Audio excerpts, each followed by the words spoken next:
수사가 지난 촛불 집회 당시 독자적으로 위수령 발동과 계엄령 시행 등을 계획한 문건이 나왔습니다.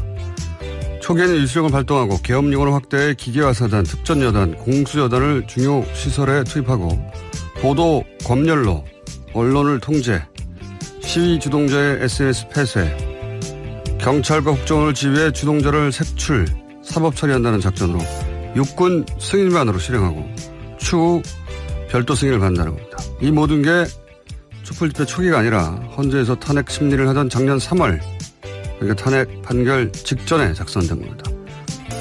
전 국민의 80%가 탄핵을 외치고 1,000만이 넘는 시민들이 촛불을 들어 세계에 유례가 없는 평화적이고 합법적인 탄핵을 이루는 동안 이런 생각을 하는 사람들에 의해 군이 돌아가고 있었던 겁니다.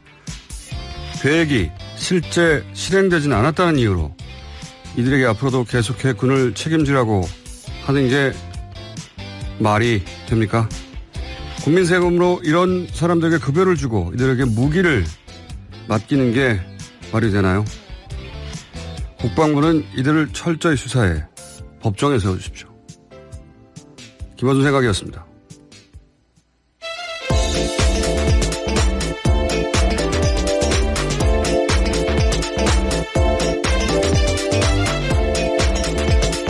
시사인의 김은지입니다. 네. 어제 나온 뉴스 중에 가장 핫한 건 이 뉴스인 것 같아요. 네, 알면 알수록 더 놀라운데요. 기무사가 그때 어떤 것까지 계획했는지가 더 있을 거라는 생각까지 듭니다. 그러니까 이게 이제 군대 갔다 온 이제 남성분들은 익숙한 용어인데 위수지역이라는 게 있어요. 군대 용어인데 어떤 특정 부대가 방어를 책임지는 지역, 이걸 위수지역이라고 하거든요. 근데 그러니까 위수령이라고 하면 특정 부대로 하여금 어떤 지역을 방어하도록 한다. 그런 지역. 명령을 내린다. 예, 이런 거예요. 그러니까 이게 역사를 보면 6.25 직전에 만들어진 거예요. 군사시설 보호할 목적으로. 근데 실제 발동된 거는 박정희 대통령 시절에 국회에서 의결하지 않고 자기 뜻대로 발동할 수 있게 대통령령으로 만들었어요. 그래서 총 3번을 박정희 대통령만 발동했습니다. 이거예요. 역사적으로. 전부 실제로는 군사시설 보호가 아니라 시위 진압하려고 발동했던 거예요. 그래서 내부 정치용으로 사용했다라는 건데요. 그래서 첫 번째 발동했을 때가 그 하늘협정 반대한 학생들 시위 진압하려고 고려대 군인들 투입한 게 첫 번째거든요. 마지막이 그 부마항쟁이고. 이게 위수령이라는 게 군을 시위 진압에 이용하는 철저히 정말 끔찍한 일입니다. 박정희 유신 체제의 잔재입니다, 이게. 그리고 박정희 사후 단 한 번도 발동이 안 된 사실상 죽은 법령인데 이걸 발동하려고 한 겁니다. 예. 그리고 거기 기계화 사단 투입 얘기 나오거든요. 이게 역시 이제 여성분들이 익숙하지 않은 용어인데 말하자면 시내 탱크 장갑차 들어오는 거예요. 예. 그렇게 하겠다는 거고. 그리고 이 문건을 보면 촛불 집회에 참여하는 사람들 종북으로 지칭하지 않습니까? 종북? 그러니까 간첩으로 보는 거죠, 간첩. 이런 계획을 세웠다는 자체가 유신 체제, 예. 그 사고방식을 그대로 가지고 있는 군인들이 당시 군의 정보기관을 장악하고 있었다. 이런 소리죠. 예. 네, 문건이 나왔기 때문에요. 이제까지 의혹으로 무성했던 것들이 다 증명이 되는 건데요. 계획을 세웠던 건 다 사실이었던 겁니다.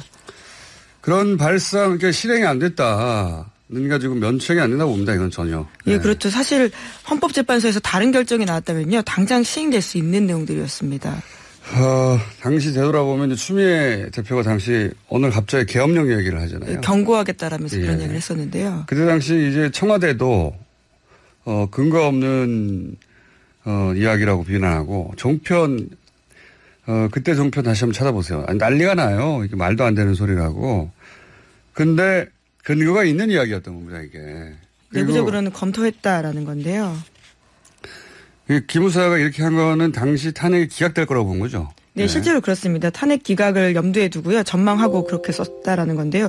그리고 실제로 이 문건은 당시 조현천 기무사령관이 한민구 국방장관에게 보고까지 했다라고 합니다. 그러니까 이게 탄핵 심판락이 대략 한 달 전쯤에 만들어진 거 아닙니까? 한 달 반, 한 달. 뭐 이 정도 전에 만들어진 건데 작년에 탄핵 직후에 제가 얘기했지만 당시 청와대는 기각을 확신하고 있었어요. 예. 그때도 얘기했지만 청와대 주방에서 추가 케이크 만들고 있었다니까요. 네, 잘못된 정보 때문에 더욱더 판단을 못했다라고 볼 수 있는데요. 어쨌거나 그런 전망들의 문건들이 꽤 올라갔었다고 볼 수 있습니다. 탄핵 기각된다고 위수령 그리고 계엄령을 자기들이 왜 계획하고 있습니까? 만약 기각됐으면 그렇게 했을 거라는 얘기잖아요. 이게. 추가 케이크 준비하고 있었고 그때도 얘기했지만 탄핵 직후 내각도 미리 구성하고 있었어요. 이게 이제 뉴스가 안 나왔는데 실제 그런 제안을 받고 청와대 인근에 모여서 회의도 했습니다. 그런 제안 받은 사람이 있어요. 예.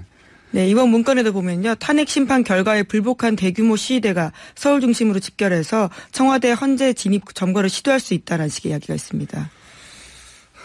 이 친위 구테타죠. 친위 구테타. 예. 친위 구테타를 당시 기무사령관이 조현천 사령관이거든요. 이 사람은 문고리 3인방과 긴밀한 관계였다. 최순실 라인이었다라고 말하는 추국장 있었습니까? 국정원 추국장? 예. 추국장과 만난 후에 그 이전까지는, 승진이 계속 떨어져가지고 안 될 거라고 하다가 만난 직후에 기무사령관으로 발령이 났다. 이런 의혹이 당시, 작년 1월인가요? 그때 보도되기도 했었어요. 네. 추명호 국장은 우병우 라인이라고 해서 정말 실세로 불렸던 사람입니다. 저는 이게 이 문건은 문건 하나가 아니라 당시 최순실 라인의 이제 국군 정보기관이 어떻게 친위 구태세를 기획했는가 그런 일이거든요. 전부 영창갈 사안이라고 봅니다. 저는. 예. 이게 실행이 안 됐다고 해가지고 뭐 실행도 안 됐는데 뭐 넘어갈 일이 아니라고 봅니다. 저는. 관련해서 이 문건을 네, 이철희 의원실에서 공개를 했는데요. 이 문건을 공개한 이철희 의원과 저희가 3부에서 인터뷰를 나눠볼 예정이고요. 하여튼 기무사는 계속해서 놀라운 뉴스가 계속 나오고 있습니다. 네, 기무사 당시에 이것들이 불법이라는 점도 충분히 인지하면서요. 우회할 방법까지 문건을 제시했다라고 하는데요. 자신들이 그때 했던 일들이 얼마나 문제가 있는지도 스스로 알고 있었다라는 겁니다. 이게 만에 하나 당시 탄핵이 정말 기각됐다면 야 어떻게 됐을까요? 서울 시내 탱크 들어오고 뭐 난리가 났을 거라고 봅니다. 예, 계엄령하고 사람 몇은 죽었을 것 같습니다. 최소한. 그런 계획을 세웠다고 합니다. 군이 자기들이 뭔데 이런 계획을 세웁니까? 예, 저는 이거 작성한 사람과 이 회의 관련된 자들 다 차단해서 책임을 물어야 된다고 봅니다. 네, 반복되지 않기 위해서는 철저한 조사 그리고 처벌이 필요한 겁니다. 군에 남겨두면 안 되죠. 네. 이런 사고방식을 가진 사람들 군에 있으면 안 되는 거죠. 자, 기무사 관련 뉴스가 또 있습니까? 네, 관련된 뉴스들을 계속 좀 전해드리면요. 기무사 참모장 소장이 2014년 세월호 참사 당시에 기무사 가동했던 세월호 관련 TF에서 활동했다고요. 오늘 아침 경향신문이 보도했습니다. 기무사 참모장은 기무사령관을 보좌하는 자리로 기무사 내 2인자라고 할 수 있는데요. 그러니까 이렇게 높은 사람조차도 세월호 TF에서 활동했다는 사실이 뒤늦게 드러난 겁니다. 구테타예요, 이건 구테타. 구테타를 기획했던 거 예전에 역정모의 한 거죠. 예. 그때는 3족을 말했습니다. 그랬을 지금은 그럴 수는 없고요. 어쨌든 이 관련 여단을 철저히 찾아내야 된다고 네, 봅니다. 아직도 현직에 있다. 그리고 고위직이다라는 사실이 중요한 건데요. 철저하게 문제 제기해야 됩니다. 이런 사람들이 어떻게 국군의 정보기관을 책임지고 있습니까? 참. 기무사 관련해서 또 놀라운 뉴스가 있어요. 네, 어제 천정배 민주평화당 의원이 밝힌 내용인데요. 국군 기무사령부가 세월호 사고 직후에 선사인 청해진 해운 직원들과 통화한 정황이 확인됐다면서 철저한 진상규명을 촉구했습니다. 기무사 직원 2명과 청해진 해운 직원들이 세월호 참사 당일부터 통화한 내역들을 공개한 건데요. 수차례 연락했습니다. 이게 참 희한합니다. 이 세월호 사건은 정말 희한해요. 그 세월호와 국정원의 특수관계는 여러 정황이 그 사고 초기부터 나왔죠. 세월호의 업무용 노트가 세월호 침몰하고 한 2달 있다가 예, 컴퓨터가 건데요. 노트북이 건져졌었는데 거기에 아래 한글 파일로 제목에 국정원 지적사항이라는 문건이 나왔었어요. 그때. 네, 그랬죠. 여기 보면은 여객선을 어떤 색으로 칠하느냐 잿더리 위치 무슨 만기칠람 했다고 볼 수 있는 건데요. 오락실에 있는 바닥 데코는 뭘로 한다. 이런 거를 왜 국정원이 감소를 합니까? 예. 그냥 사기업의 여객선인데. 그리고 더 말이 안 되는 거는 선원들 휴가 또는 작업 수당 이런 것도 보고가 된단 말이죠. 그러니까 인사회계는 누구한테 하나요? 실소유주한테 보고하는 거 아닙니까? 그래서 당시에 국정원이 세월호 실소유주 아니냐. 네, 그런 논란이 있었는데요. 이건 수사가 전혀 안 됐고요. 예. 그리고 뭐 세월호 선사 사람들이 국정원 직원 상대로 접대한 정황들도 계속 나오는데 이번에 기무사가 등장한 겁니다. 그 세월호 선사 사람들이 기무사 와 사고 당일부터 통화한 내용이 나온 거죠. 이게. 예, 당일날 통화한 내용뿐만이 아니라요. 법인카드 사용 내에도 기무사에다가 접대했다라고 된 표시가 있다라고 합니다. 여객선을 운항하는데 왜 군의 정보기관과 국정원 같은 곳과 연락을 하냐 이거예요. 특히 세월호 참사 당일날은 정말 바쁘고 정신없는 날이었거든요. 근데 그날 기무사와 통화했다라는 것들은요. 왜 그랬는지에 대해서는 적어도 밝힐 필요가 있다라는 겁니다. 통화 시간도 놀라워요. 통화 시간이 오전 10시 때거든요. 사고 직후예요. 사고 직후, 그러니까 여객선이 가라앉았는데, 예, 군의 정보기관이, 이 선사하고 통화를 하는 거죠. 통화 내용은 모르겠습니다만. 네, 통화도 하고 문자도 보냈고 수차례 연락을 했다라고 하는데요. 이 세월호는 뭐 침몰 원인도 여전히, 의혹의 대상이지만, 이 국가 정보기관들이 왜 세월호가 이렇게 연결이 되는지, 이거 마땅히 수사돼야 되는 사안이라고 봅니다, 저는. 예. 세월호는 여전히 너무 많은 미스터리에 둘러싸여 있어요. 이것도 기무사 관련한 뉴스로 나온 겁니다. 자, 다음은요. 네, 북한 관련된 소식도 전해드리겠습니다. 마이크 폼페이오 미국 국무장관이 세 번째 평양행에 나섰는데요. 현재 비행기 안에서 트위터까지 남길 정도입니다. 오늘 오후에 평양에 도착할 것으로 보이는데 6월 12일 북미 정상회담 후속 협상차 1박 2일 일정으로 방북하게 됩니다. 5시간 전쯤에 트위터에 쓴 내용을 보면요. 김정은 북한 국무위원장이 합의한 최종적이고 완전하게 검증된 북한의 비핵화를 향해서 우리의 노력을 지속해 나가길 고대한다라고 썼고요. 또 자신과 함께 방북길에 동행한 기자들 사진까지 올리면서 이번 일정에 기자단과 함께 돼서 기쁘다라고 썼습니다. CBID 이제 안 씁니다, 미국에서. 예. 네, FFVD를 씁니다. 예. FF. 예. 파이널 풀리. 예. 네, 최종적이고 완전하게 검증된 북한의 비핵화라는 건데요. 새로운 용어가 등장했습니다. CBID라는 용어 자체가 탄생한 게 북한의 정권을 무너뜨리고 뭐 이런 취지에서 만들어진 용어거든요. 탄생 자체가. 그리고 이제 I라는 되돌릴 수 없다는 이건 이제 패전국에나 요구하는 거 아니냐. 그래서 북한이 예전부터 기겁을 하던 도저히 받아들일 수 없다고 하던 그 내용이라 용어를 바꿨어요. 미국에서. FFVD라고 바꿨고 그리고 정세현 장관이 싱가포르 회담 끝나고 나서 그 합의문 순서를 봐라. 순서가 성공적이다. 예리하게 짚으셨는데 그게 순서가 비핵화가 먼저 나오는 게 아니라 비핵화가 마지막에 나오고 관계 개선이 먼저 나왔거든요. 그 말대로 되고 있는 거죠, 지금 이런 게. 예. 별거 아니라고 할 수도 있는데 용어부터 바꾸는 거. 예. 관계를 부드럽게 가져가려고 유연하게 지금 미국 쪽에서 나오고 있습니다. 네, 로이터 통신도 그런 식의 보도가 있는데요. 전부 아니면 전무라는 식의 접근법을 접어든 것 같다라면서 판을 깨지 않는 상황 관리 쪽으로 방향을 틀었다라고 평가하고 있습니다. 그러니까요. 물론 미국 내에서는 북미 정상회담에 대한 부정적 뉴스가 그 이전에도 있었고 지금도 계속 있습니다. 네. 트럼프 대통령에 대한 불신이 그렇게까지 이어지는 부분도 꽤 있어 보이는데요. 하지만 차근차근 진행되고 있는 건 사실입니다. 그런데 이제 트럼프 행정부 내에서는 낙관적인 분위기 그리고 북한과 유연한 관계 그다음에 잘 될 거라고 확신하는 뭐 그런 상황입니다. 반면 미국 주요 언론들은 계속해서 비판하고 있고요. 그건 뭐 예전에도 그랬고 앞으로도 계속 그럴 상황입니다. 네, 이번에 기자들과 함께 가서요. 또 이번에도 유해 송환 문제를 마무리 짓고 오는 게 아니냐라는 기대감이 올라가고 있는데 2차 방북 당시에도 억류되었던 미국인 3명 데리고 왔듯이 이번에는 그런 이벤트가 벌어지는 게 아니냐라는 관측이 있습니다. 자주 갑니다, 이제.